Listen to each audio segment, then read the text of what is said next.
Palabra del Señor, bienaventurados los misericordiosos, segunda parte. La semana pasada vimos, cierto, que en el mundo romano no se conocía el significado de la misericordia. Y tenían el pensamiento filosófico de que misericordia significaba debilidad. Ya en eso quedamos la semana pasada. Vimos también que el padre tenía la patria potestad de hacer que viviera o muriera el niño si a él no le agradaba. A ese punto eran de indolentes, no tenían misericordia ni por los propios hijos.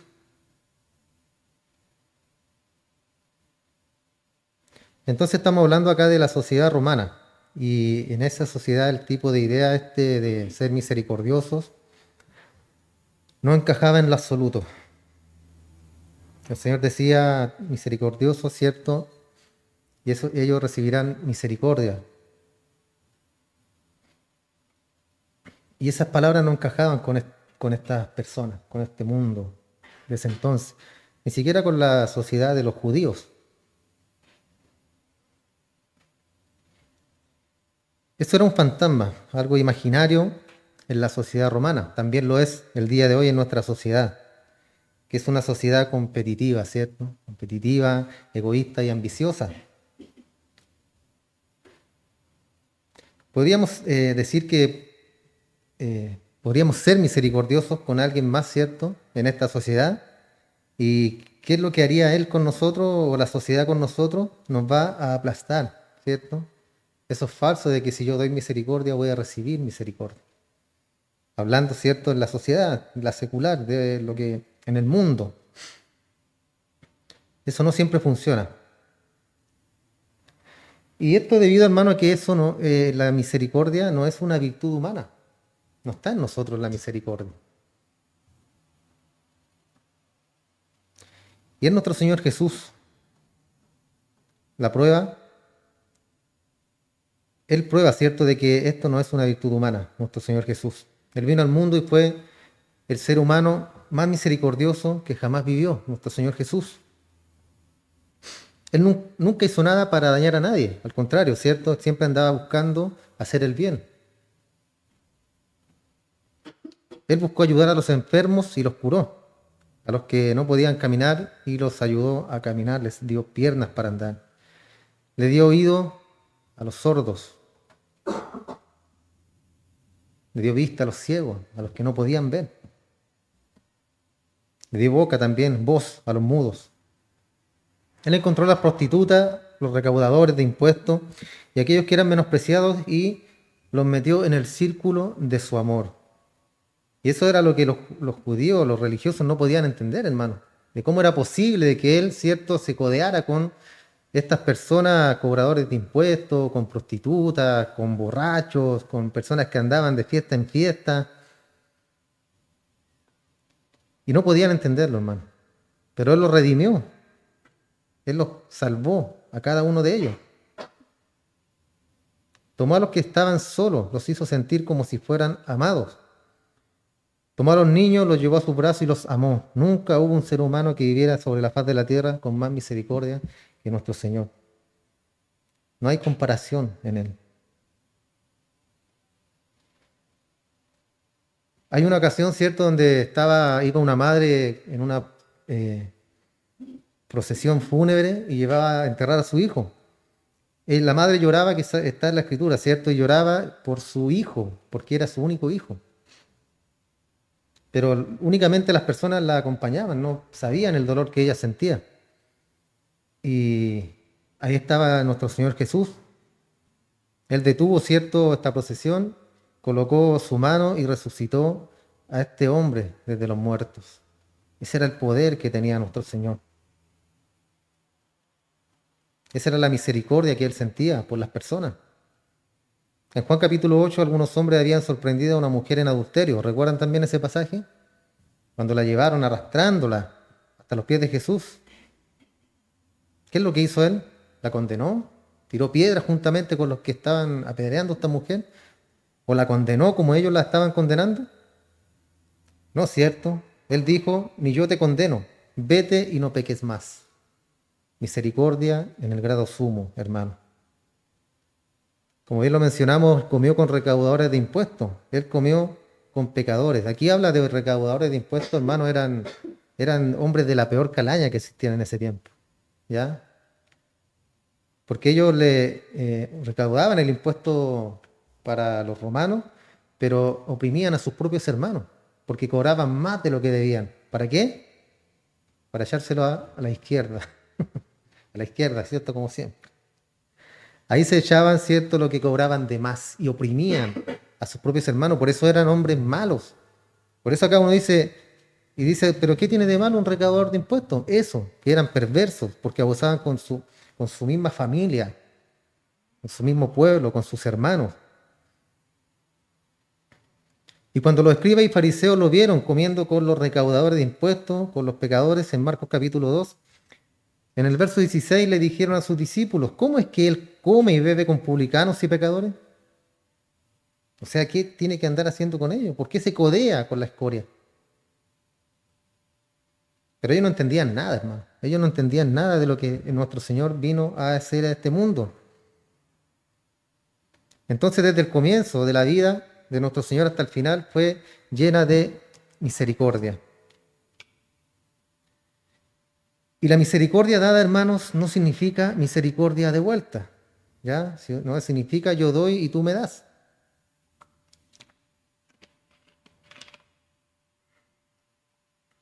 Entonces no podemos incorporar, bien digo, esta virtud humana en el caso de Jesús. Imagínense que él fue el hombre más misericordioso de la tierra, ¿y qué hicieron con él? ¿Lo felicitaban?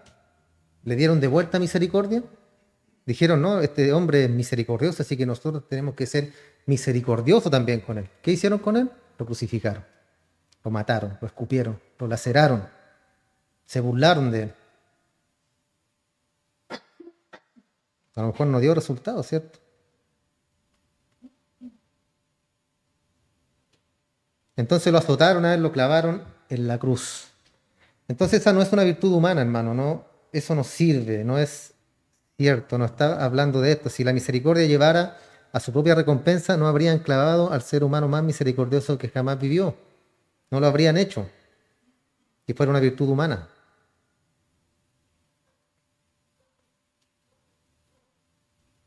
Entonces el hombre más misericordioso que jamás vivió no recibió nada de esto de las otras personas. Y eran dos sistemas crueles en ese entonces, el sistema romano y el sistema judaico unidos, los dos, para matarlo. Y lo único que tiene que hacer es ver a Roma y ver lo crueles que fueron con él. A los césares, totalitarismo de Roma, cruel, se unió con la intolerancia de quién, de estos hombres religiosos judíos.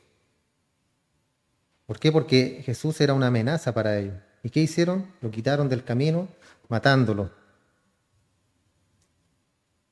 Recuerden que andaban buscándole. Como decimos nosotros, ¿cierto? La quinta pata al gato ahí le andaban buscando su cosita a Jesús para decir, blasfemia, a la cruz. Y como no pudieron hacerlo, ¿qué hicieron? Fueron con sus hermanos romanos, ¿cierto? Y le dijeron, oye, este quiere ser rey aquí. Hasta que encontraron la forma de poder sacarlo del camino. Pero sabemos que todo era un plan de nuestro Dios. Tenía que cumplirse, pero en el tiempo establecido. Entonces esta misericordia de la que estamos hablando, hermano, no es una virtud humana. No es algo humano que trae su propia recompensa. Esa no es la idea de esto. No es que si usted es misericordioso, como bien lo dijimos con otros, ellos serán misericordiosos con usted. Entonces, ¿qué quiere decir con esto? ¿Cuál es el significado de esta misericordia? ¿Qué quiere decir nuestro Señor Jesús? Y dicho de una manera simple, usted sea misericordioso hacia otros y Dios será misericordioso con usted. De manera simple. Sea misericordioso con otros y Dios será misericordioso con usted. Siempre debemos dar sin esperar nada a cambio. ¿Por qué? Porque ¿de quién esperamos nosotros? ¿Usted de quién espera? ¿De su vecino, de su amigo, de su esposo, su esposa? Entregamos misericordia, dice acá, y Dios será misericordioso con nosotros. Entonces, ¿de quién viene nuestra paga o nuestra recompensa, entre comillas, cierto? Nuestra paga viene de parte del Señor. Si usted es misericordioso con su enemigo, ¿usted cree que su enemigo va a ser misericordioso con usted? En la guerra no era así, no había misericordia. El que se descuidaba, lo mataban. Pero acá es diferente, hermano. Nosotros esperamos misericordia de nuestro Señor, de nuestro Dios. Y somos misericordiosos para mostrar nuestro cristianismo, para mostrar de qué estamos hechos, o de qué es lo que la religión, entre comillas, religión que profesamos, y es el cristianismo. Y Dios es el que entrega misericordia hacia nosotros, hermano. Eso es lo que está diciendo acá. Entonces Dios le dará a usted misericordia. Y no estamos hablando de algo que sea humano, sino que es algo divino, algo que viene de parte de Dios.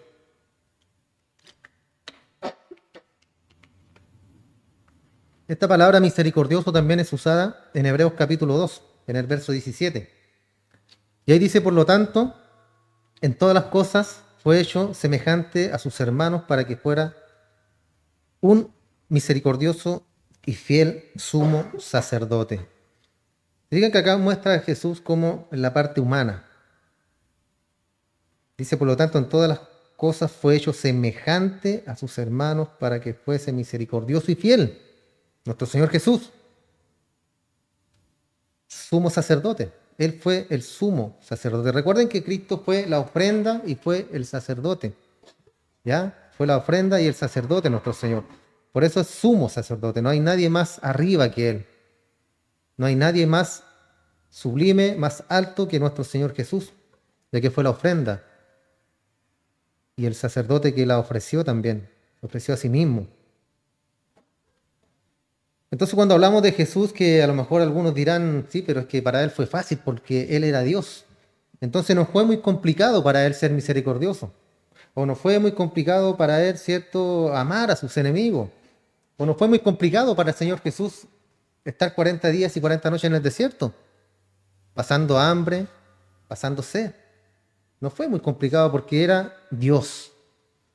Pero sabemos, y bien nos enseña la Escritura, de que Él estuvo en la carne. Como bien lo leímos acá, fue semejante a nosotros en todo, hermano. La Escritura nos enseña que Él se despojó de su deidad. O sea, Él dejó la parte de Dios de lado y fue tan ser humano como nosotros. Sintió frío, sintió hambre, lloró. Yo creo que alguna vez se rió también. No creo que haya sido amargado nuestro Señor. Tuvo que haberse reído. En alguna ocasión no lo muestra la Escritura. Entonces Él fue semejante a nosotros, ¿para qué? Para poder probarnos que todas las cosas son posibles, hermano. Que todo lo podemos hacer. Que así como Él se fortaleció en su Padre, en Dios, así nosotros también lo podemos hacer. Fortalecernos en Él, tomar de Él fuerza para que nos ayude. Entonces Cristo, hermano, acá es la ilustración de misericordia. Nuestro sumo sacerdote, quien intercede por nosotros, y es de Él de quien viene la misericordia. Cualquier cosa que haga usted, hermano, para beneficiar a alguien que está en necesidad, eso es misericordia. Una idea muy amplia significa compasión en acción. ¿Ya? Compasión en acción. O sea, yo hago lo que digo que voy a hacer. Si yo soy misericordioso, tiene que haber una acción en mi vida. Y eso es entregar misericordia.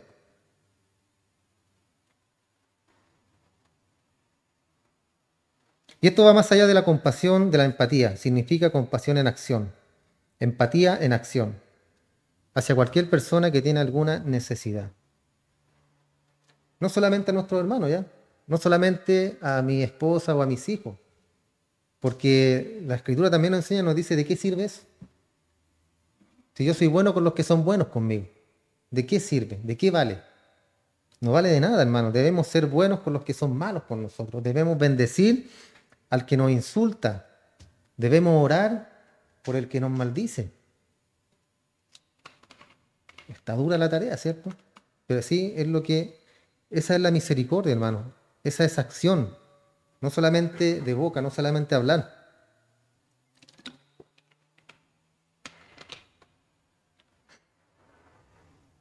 Entonces, cuando nuestro Señor habla aquí, hermanos, es la misericordia real, lo genuino. No es una empatía débil del egoísmo carnal, ¿cierto? Esa empatía que dice, oh, qué pena, oh, qué lástima, pero se queda ahí. No hay una acción. Una necesidad en cualquier persona y no hay acción.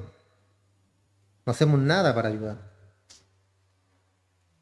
Entonces no es esa misericordia falsa que realmente alimenta a su propia carne, al apaciguar su conciencia, al dar algo, ¿cierto? Al dar una ayuda. No es la compasión silenciosa, pasiva, que podría ser genuina, pero nunca parece poder ayudar de una manera tangible. Podría ser genuina, ¿cierto? Esa compasión, esa misericordia, pero siempre, hermano, va acompañada de acción. Siempre. No nos quedamos solamente en las palabras, sino tienen que haber hechos. Entonces no es ninguna de esas cosas superficiales, sino que es compasión genuina, con un motivo puro, abnegado, que busca ayudar a alguien en necesidad. Eso está hablando acá. Parafraseando al Señor Jesús, la gente en mi reino no toma, sino da. La gente en mi reino no condena, sino que da misericordia. La gente en mi reino no son los que se colocan por encima del resto de la gente, sino que es la gente que se agacha para ayudar a todos. Con estas palabras, hermanos, el Señor los estaba confrontando a ellos. Estaba confrontándolo a toda esa multitud. Porque se estaban elevando a sí mismos. Pensaban que eran muy buenos en sí mismos, pero no se molestaban por darle nada a nadie. Es como, por ejemplo, decir un hermano está en necesidad, en algún apuro, ayuda económica, y decirle, sí, hermano, yo voy a orar por ti. ¿Cuál sería lo verdadero? Lo tangible, ¿cierto? La ayuda. Ayudar al hermano. Aparte de orar, que obviamente eso funciona. Y un punto muy importante, hermano, que siempre lo mencionamos a la hora de ayudar, no es que si realmente la persona lo merece. Porque a veces nosotros nos ponemos en ese plano, hermano, y decimos, no, que él no lo merece, él no se lo merece. No merece que lo ayudemos. Pero en alguna parte de la Escritura nos dice, ayuda al que lo merece. El Señor Jesús ayudó, sanó a quien merecía. Esa mujer que le revivió a su hijo, ¿merecía que le revivieran a su hijo? El padre que iba con el hijo endemoniado, ¿merecía que sanaran a su hijo? Hermano, debemos ayudar sin pensar en nada. Solamente ayuda. Dios se encarga del resto, hermano. Dios se encarga del resto. Cuando la palabra dice que si tu enemigo tiene hambre, dale de comer a tu enemigo. Y aquí no estamos entre enemigos, ¿cierto? Estamos entre hermanos. Muchas veces familia o familiares. Ayuda. No importa si lo merece o no. Estamos actuando como cristianos, como el Señor lo hubiera hecho. Porque si hablamos de merecer, nosotros tampoco merecemos nada. Y tampoco mereceríamos si por bien o por mal nos ayudaran, tampoco.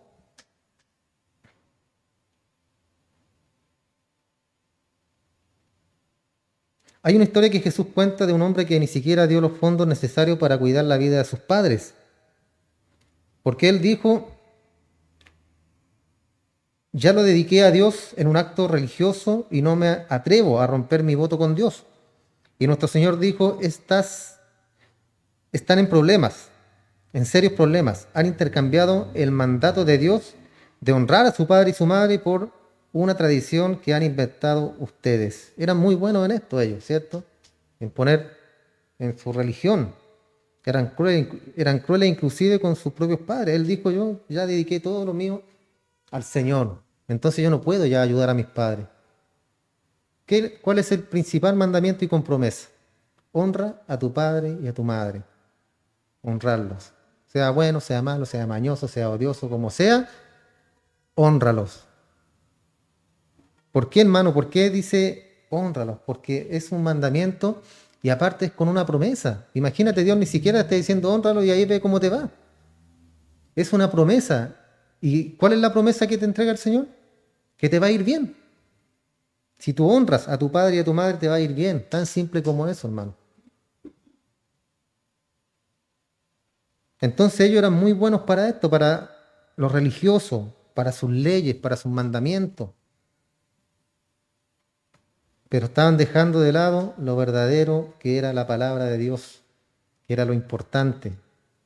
Estaban metiendo sus religiones, pero estaban sacando el mensaje del Señor. Lo que pasa hoy, algo similar con lo que pasa hoy en las iglesias, hermano. Que han metido la religión o el mundo en la iglesia y han silenciado la palabra. Han silenciado la palabra del Señor por una religión.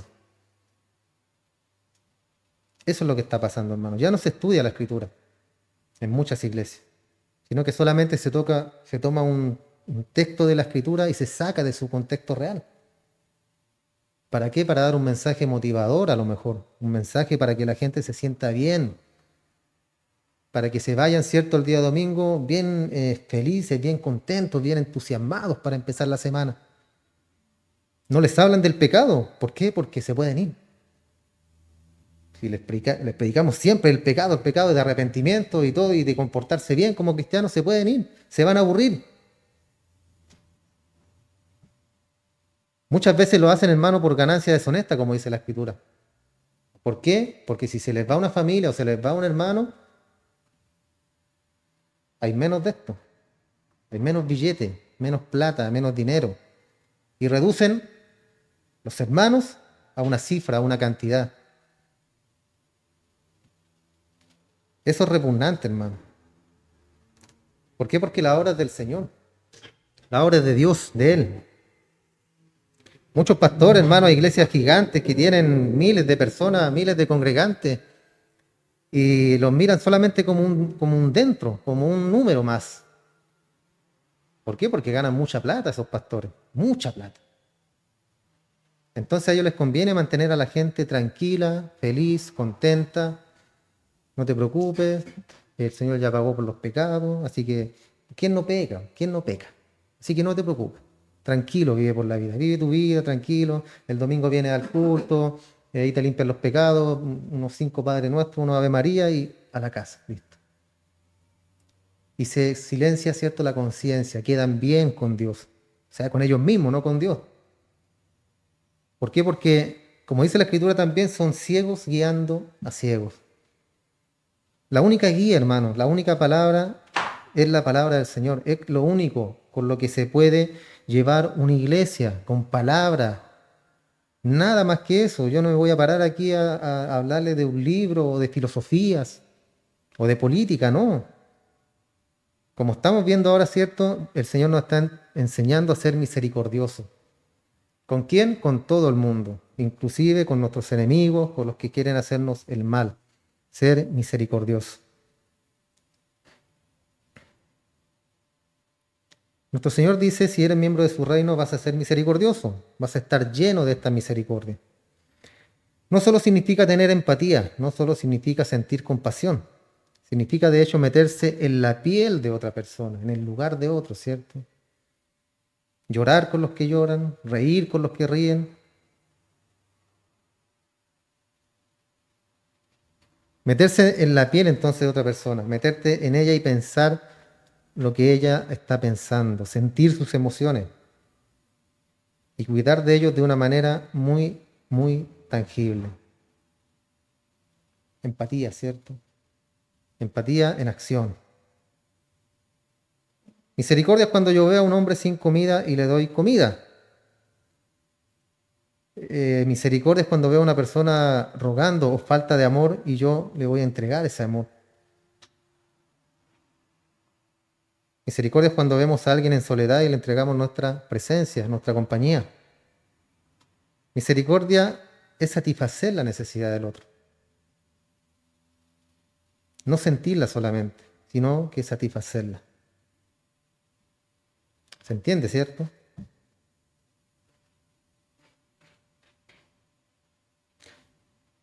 Y esta palabra la podemos comparar también con otras, para entender la importancia. Podría ser misericordia y perdón. La misericordia es perdón. En Tito 3:5 dice, según su misericordia nos salvó. Ahí está el perdón, ¿cierto? En la salvación. Y esto según la misericordia de nuestro Señor. Entonces, eso es importante. La misericordia es un elemento que está ahí en la salvación. En Efesios capítulo 2 nos dice, Dios que es rico en misericordia, nos redimió y nos dio vida.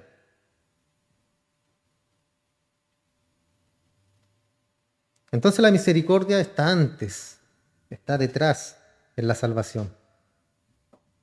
Y es la misericordia de Dios que hace que nosotros podamos ser salvos. Es la misericordia de Dios la que permite que nos redima. Entonces la misericordia que está detrás del perdón. Por eso se habla juntamente de la misericordia que va de la mano con el perdón, van juntos. En Daniel 9:9, a ti, sí, a Jehová nuestro Dios, pertenece, dice, misericordia y perdón. Eso habla Daniel. En el Señor, en Jehová nuestro Dios, en él, a Él pertenece misericordia y perdón. Las une, las dos, se fijan, van de la mano, misericordia y perdón. Pertenece la una a la otra. En el Salmo 130 dice, de las profundidades he clamado a ti, oh Jehová. Oye mi voz, que tus ojos estén atentos a la voz de mi súplica. Si tú, Jehová, marcaras las iniquidades, oh Jehová, ¿quién permanecerá? Está confesando acá, ¿cierto?, el pecado. Después continúa, dice, pero en ti hay perdón, para que sea reverenciado.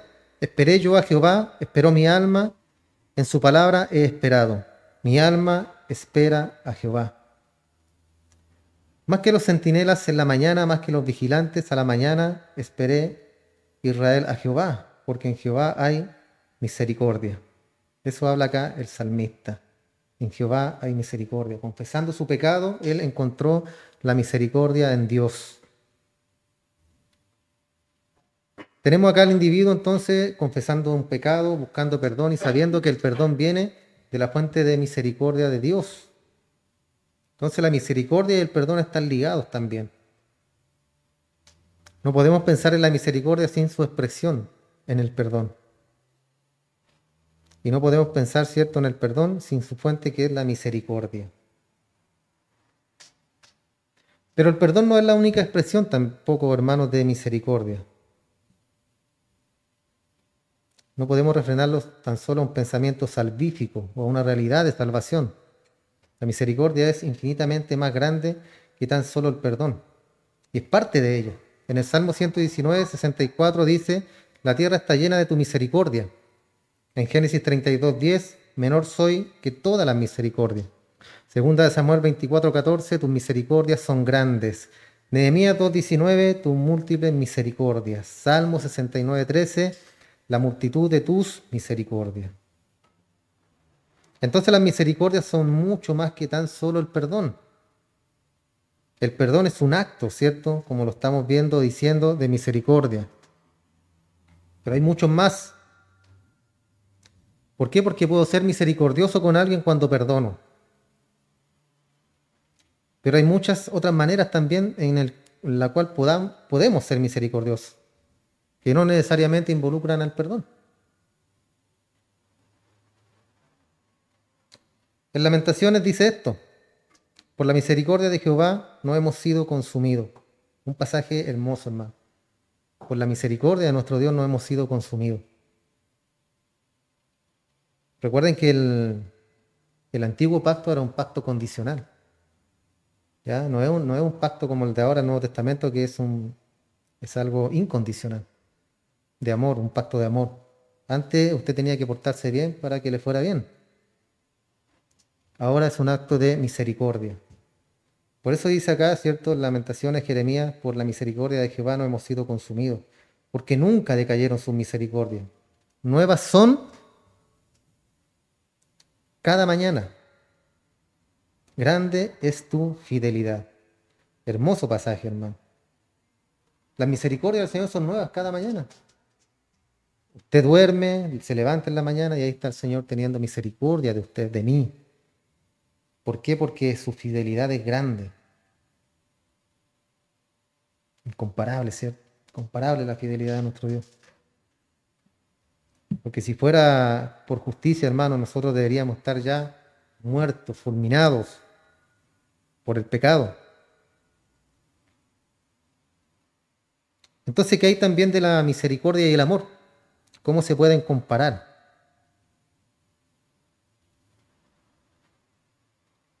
¿Cómo la comparamos con el amor, esta misericordia?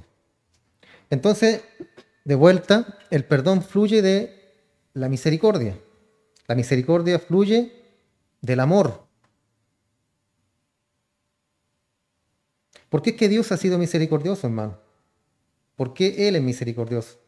Porque está basado en el amor. Un Dios eterno tiene un amor condicional, finito, amor eterno, ¿cierto? Un Dios eterno tiene amor eterno. Pero Dios que es rico en misericordia por su gran amor con que nos amó.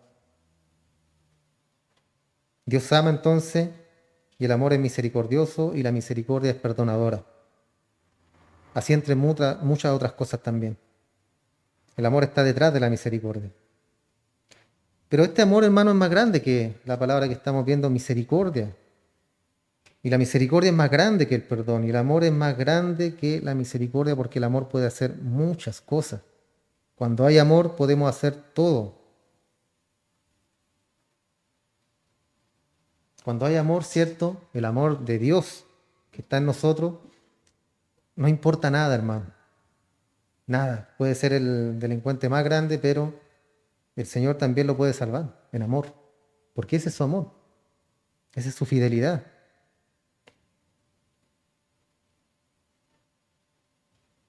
¿Por qué es esto? Porque la misericordia presupone un problema y el amor puede actuar cuando no hay un problema. El amor se puede entregar siempre, en problema o no en problema. La misericordia se entrega cuando hay una dificultad, cuando hay una necesidad.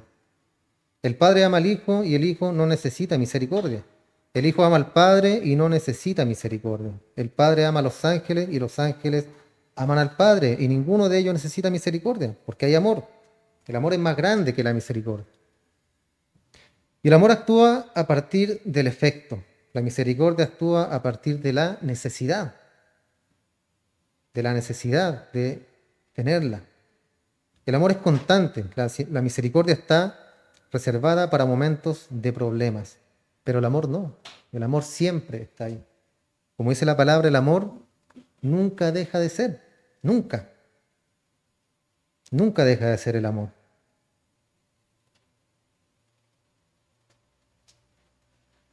Entonces el amor es constante, la misericordia está reservada para momentos de problemas, pero no hay misericordia sin amor. ¿Cómo podemos entregar misericordia si no tenemos amor? ¿Sería una misericordia falsa a lo mejor? ¿Una misericordia moral, por decirlo de alguna manera? Por ser visto. O una empatía, ¿cierto? Por como somos seres humanos. Pero no va a pasar más allá. Pero la misericordia que está hablando nuestro Señor es algo que no tiene límites, que hay que entregarla a quien sea. ¿Por qué? Porque si somos misericordiosos, Dios lo será con nosotros. No por un pago, no por dar y recibir, sino que lo hacemos porque está en nosotros y debemos hacerlo. Entonces el gran amor de Dios desciende a nuestra necesidad bajo la categoría de la misericordia. Y esta misma se produce a ese pensamiento de perdón. Otro punto acerca de la misericordia y la gracia. Podría decir alguien que es como iguales, ¿cierto? Misericordia y la gracia. O al revés, la gracia es como misericordia. Ese término misericordia en todos los derivados siempre tiene que ver con un elemento de dolor, de miseria y aflicción. Ahí está la misericordia en acción. Siempre el resultado del pecado, sea pecado individual, o sea el pecado del mundo entero, o simplemente el problema de estar en un mundo pecaminoso. Entonces la misericordia siempre presupone problemas. Enfrenta el dolor, la miseria y la aflicción. Pero la gracia enfrenta el pecado mismo, en general, ¿cierto? La gracia lo envuelve todo. La misericordia va a un punto específico.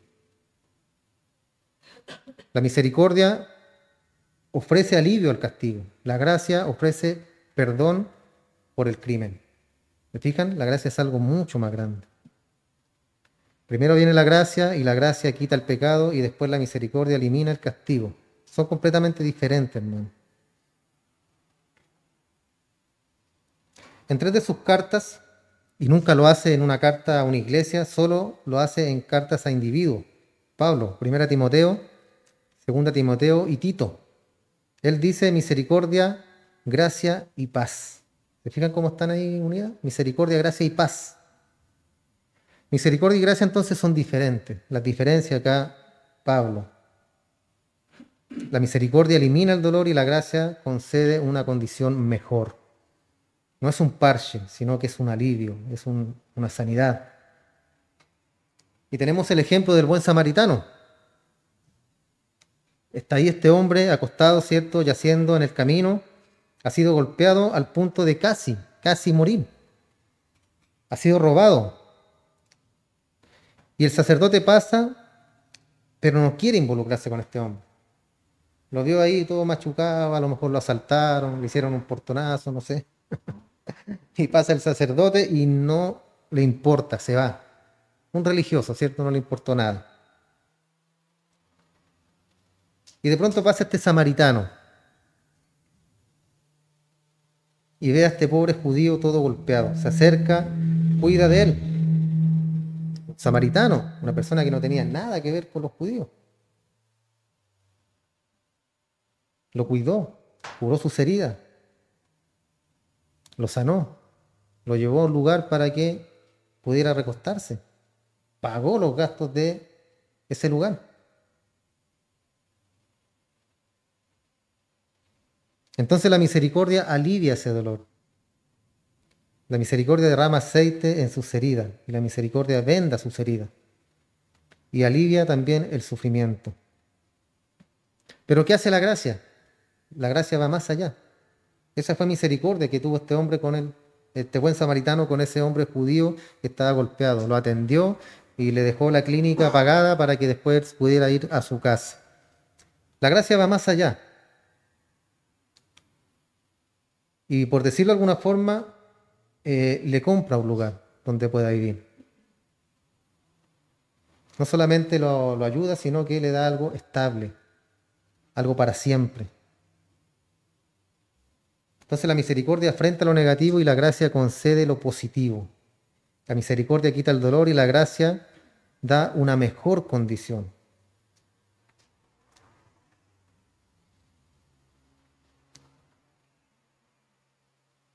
Una comparación entre la misericordia y la justicia. La gente puede decir que Dios es un Dios de justicia, ¿cierto? Que así es. Entonces, ¿cómo puede Él ser misericordioso? Que Dios es un Dios santo, justo. ¿Acaso Él tan solo niega la justicia? Puede Él decir, bueno, sé que eres un pecador y que has hecho cosas terribles, pero yo te amo tanto, tengo tanta misericordia que simplemente te voy a perdonar. ¿Podría ser eso nuestro Dios? Claro que sí, ¿cierto? Él puede hacerlo. ¿Y por qué? Porque Él vino al mundo en forma humana y murió en la cruz. Y en la cruz cuando Jesús murió nunca olvidó, ¿cierto?, esa justicia. Y asimismo nosotros no debemos olvidar, que ahí la justicia de Dios fue satisfecha. Jesús satisfizo la justicia ahí, en la cruz. Por eso que ya no hay más sacrificio, dice la Escritura, por el pecado. Usted no puede irse de rodillas a la compañía para el 8 de diciembre a purgar sus pecados, hermano, a purgar sus pecados. No puede, porque está haciendo vano el sacrificio de Cristo. Está agregando algo más, ¿cierto?, a la salvación.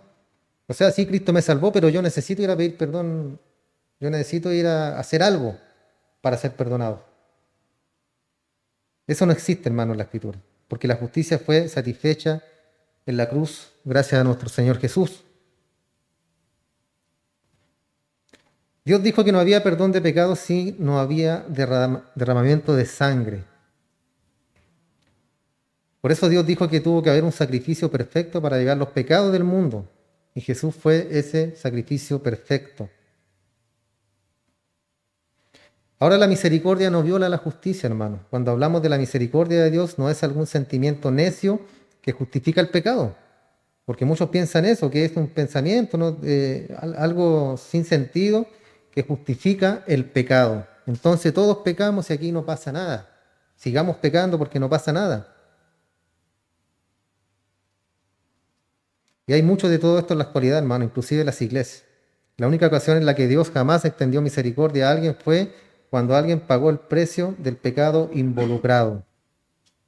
Ese fue el único momento, hermano, porque era necesario. Era necesario hacerlo.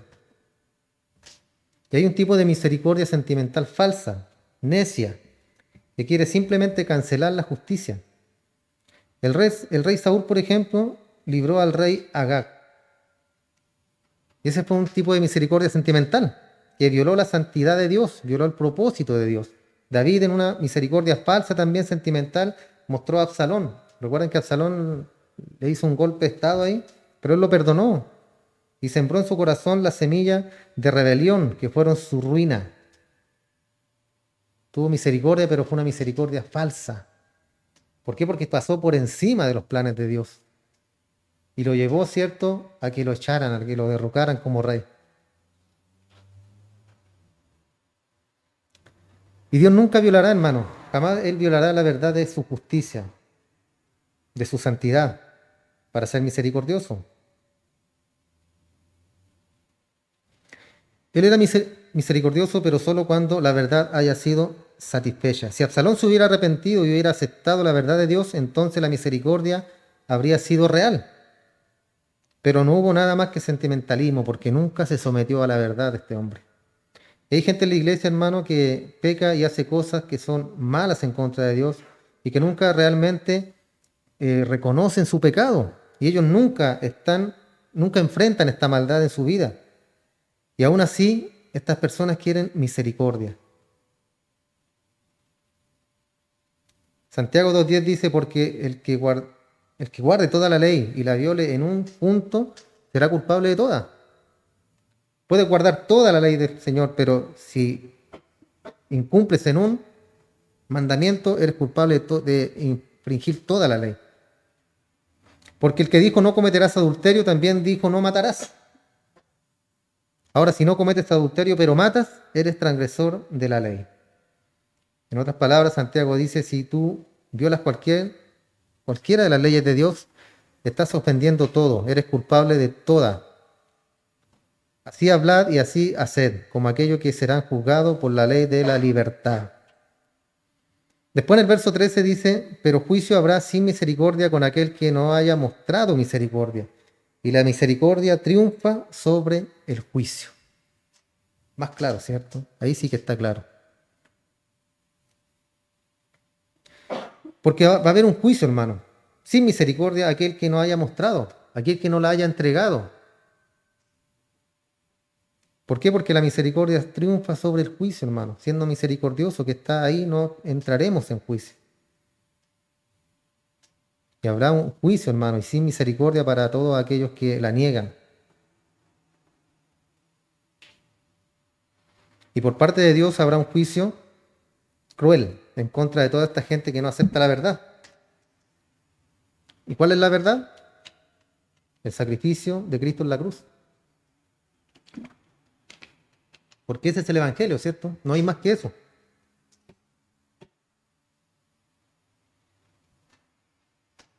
Y acá no estamos hablando, vuelvo a decir, hermano, de sentimentalismo. No estamos hablando de que si usted peca a lo largo de su vida y nunca reconoce a Jesucristo, Dios va a ser misericordioso y va a aceptarlo. No es una verdad eso. Sino que se va a enfrentar a un juicio sin misericordia. Por eso cada día, hermano, debemos nosotros preguntarnos si estamos en la fe. ¿Cómo está nuestra vida, nuestro caminar en el Evangelio con el Señor?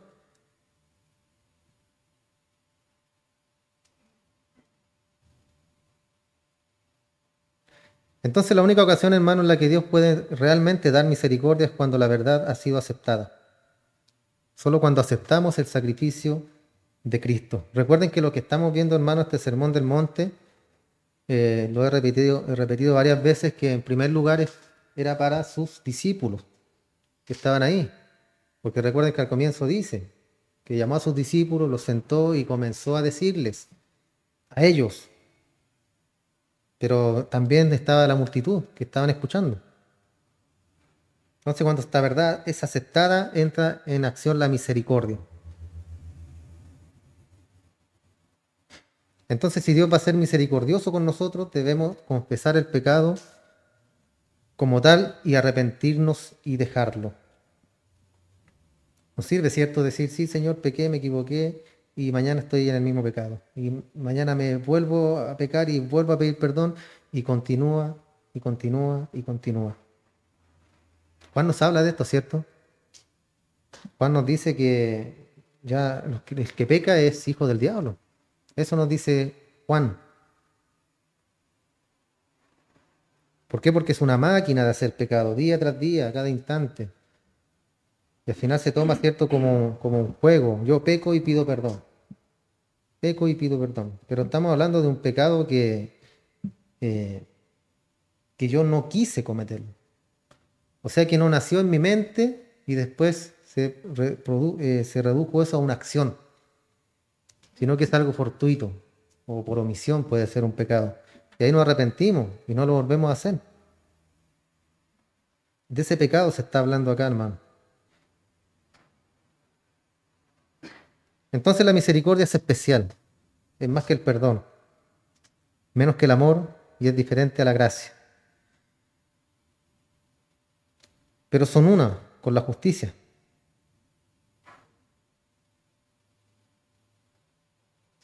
Para resumir, hermano, entonces el significado de ser una persona misericordiosa. El misericordioso no solo oye los insultos de hombres malos, sino que en su corazón busca ayudar a esos mismos hombres malos en compasión. El misericordioso es empático, es perdonador, muestra gracia, es amoroso, no es tan sentimental. ¿Escucho eso? No es tan sentimental como para justificar la maldad. Porque a veces justificamos la maldad, ¿cierto? Ay, qué pobrecito, y nos ponemos sentimental hoy de ahí, pero no. No es sentimental como para justificar la maldad. No es sentimental como para permitir que el pecado no se castigue o no se confronte simplemente porque alguien está triste o está en una situación trágica.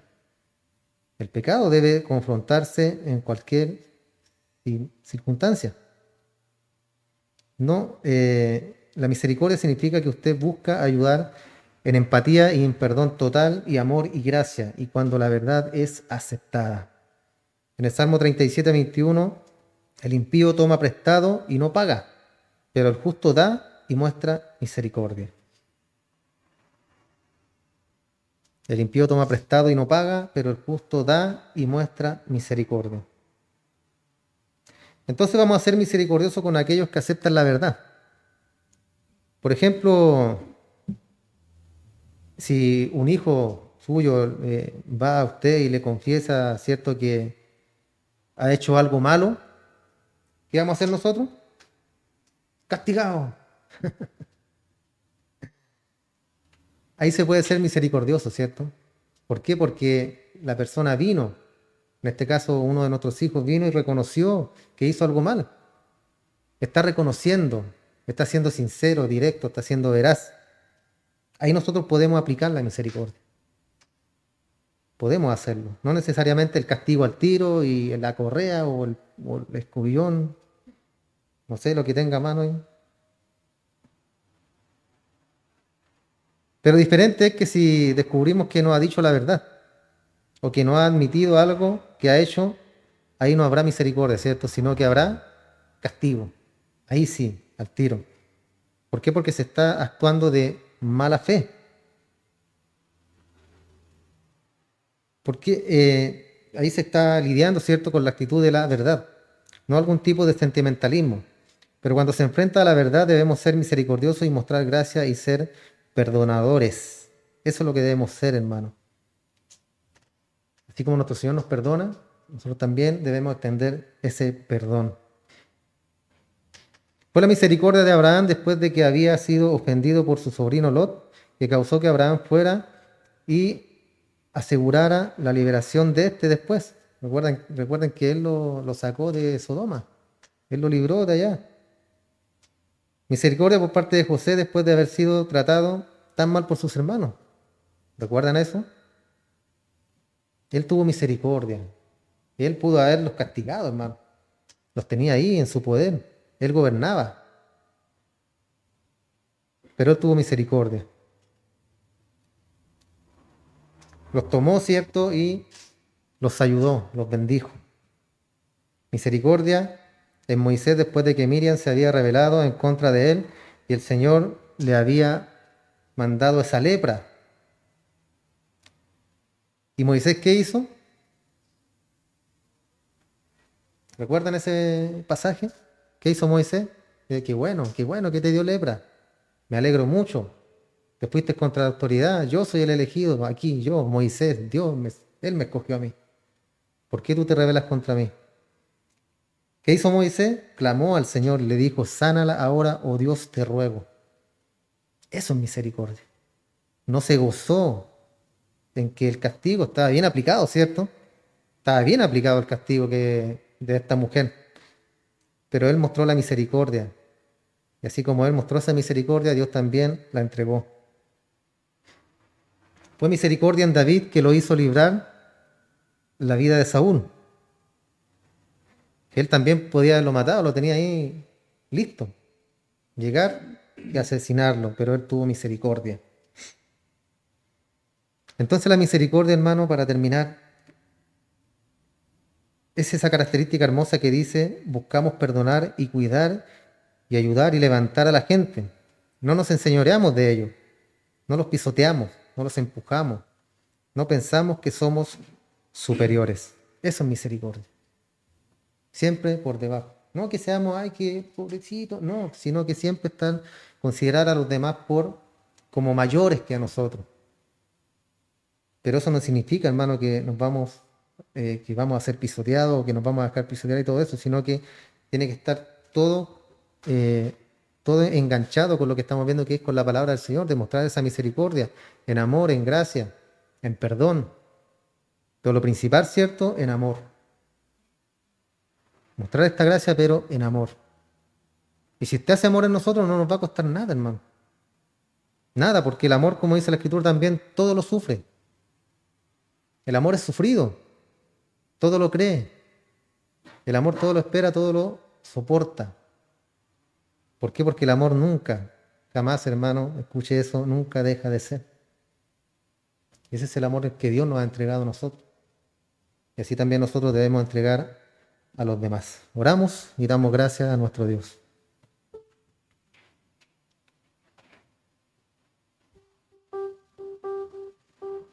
Le damos muchas gracias, buen Dios. En primer lugar, por la vida que nos has entregado el día de hoy. Hemos podido despertar, Señor, abrir nuestros ojos. Y ese es el mayor acto, mayor gesto de misericordia que has tenido, Dios. El poder permitirnos despertar un día más. Tan acostumbrados, Señor, a la rutina, al día a día. Tan acostumbrados a algo tan simple como irse a la cama y al otro día despertar para ir al trabajo. Algo tan simple, algo tan básico. Pero si lo analizamos, Señor, es un milagro cada día. Es un milagro el que podamos, Señor, estar en pie. Que podamos estar con vida, con salud. Es un milagro, Señor, en que cada día tú entregues en nuestras manos un trabajo y algo para sustentarnos cada día. Tu palabra es fiel y verdadera cuando dice que no nos dejarás y que no nos desampararás, mi Señor, jamás. Que siempre estarás con nosotros. Que ni el pan ni el agua nos faltará, mi Dios. Gracias por ser fiel, por ser verdadero, mi Señor. Porque hasta el día de hoy has tenido misericordia de nosotros. Siendo faltos, siendo pecadores. Aún así, Señor, tú nos amas. Aún que así tú nos salvaste, nos redimiste. Nos llamaste, Señor, de millones y millones que están en el mundo y nos escogiste a nosotros, Señor, para estar en este lugar. Gracias, Señor. Gracias, Padre, por elegirnos. Gracias por llamarnos. Gracias por estar en algo superior, Padre, a lo que el mundo tiene allá afuera. Tenemos tu amor, tu salvación, la santidad, Padre amado, en nuestras vidas. Esa promesa hermosa del día de mañana, estar en tu presencia. Esa promesa hermosa del día de mañana, Señor, de ser elevado a los cielos y estar junto a ti, Padre. Vamos un paso más adelante que el mundo. Tenemos esperanza mayor que el mundo. Y esa esperanza eres tú, mi buen Dios. Bendice cada familia representada en este lugar, mi Dios. Gracias, sabiduría, amor, misericordia. Que todas esas virtudes tuyas, Padre, sean derramadas sobre nosotros. Esa misericordia y ese amor para amar a nuestra familia, para amar a nuestra esposa, la esposa al esposo, Señor, y también a nuestros hijos. Ese amor, Padre, derrámalo sobre nuestras vidas. Y enséñanos cada día a vivir en tus mandamientos. Enséñanos cada día a vivir en tu palabra, Señor. A entregar misericordia, aunque no la merezcan, Señor. Entregarla porque nosotros tampoco la merecíamos, Dios. Tú la entregaste a nuestras vidas. Toda honra, gloria y alabanza sean para ti, mi buen Dios. Te alabamos, te bendecimos y te damos gracias por este tiempo que hemos estado en tu presencia. Padre, ayúdanos cada día a continuar. Ayúdanos a seguir. Si hay alguno cansado, si hay alguno afligido, alguno está triste, Señor, de corazón, angustiado en su vida, que podamos pensar que tú estás con nosotros, Señor. Que podamos pensar en ese gozo que tú has puesto en nuestra vida. Que podamos pensar en que hay personas que están en peor situación a lo mejor que nosotros, Señor. Y no se están quejando, no están llorando, sino que están confiando en ti, Padre, en que tu voluntad es buena, es agradable y es perfecta, Señor. Y en eso debemos alegrarnos el día de hoy, en tu voluntad. Que todas las cosas pasan por tu voluntad, mi Señor, en nuestra vida. Que así como traes tú juntamente la prueba o esa necesidad, Señor, así como también traes la salida a aquel problema. Estamos angustiados, tenemos la solución ahí mismo, Padre, para sanar esa angustia. Doblando simplemente nuestras rodillas y teniendo una comunión contigo, Señor.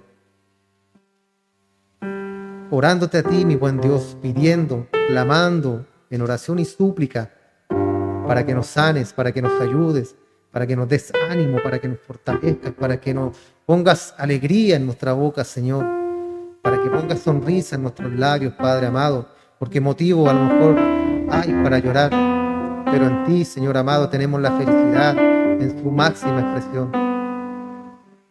Podemos estar tristes, pero también podemos reír, porque tú eres nuestro Dios y en ti tenemos todas las soluciones que podamos, Señor. Tenemos todo solucionado en ti, mi buen Padre. Derrama esa felicidad en nosotros, esa alegría, Señor, porque no hay motivo para estar triste. No hay motivo, Señor, para angustiarse. No hay motivo, Señor, porque tenemos una vida eterna el día de mañana. Si partimos en este momento, mañana, pasado, da igual, Señor. Partiremos con alegría porque tenemos un mejor hogar, una mejor morada en los cielos. Por eso no hay motivo para estar tristes. Porque tú estás con nosotros. Tú eres nuestro Padre, nuestro Dios. Y suplirás todas nuestras necesidades, como dice tu palabra, en Cristo Jesús, nuestro Señor. Gracias, Señor. Bendícenos en esta hora. Aumenta cada día nuestra fe, Señor, para continuar, para seguir, porque queda mucho camino por delante. Pero de tu mano, Señor, todo es más fácil. De tu mano, Padre, todo, absolutamente todo es más fácil. Gracias, mi buen Dios. Le damos en esta hora y dejamos todo en tus manos y agradecemos este tiempo en tu presencia, buen Padre.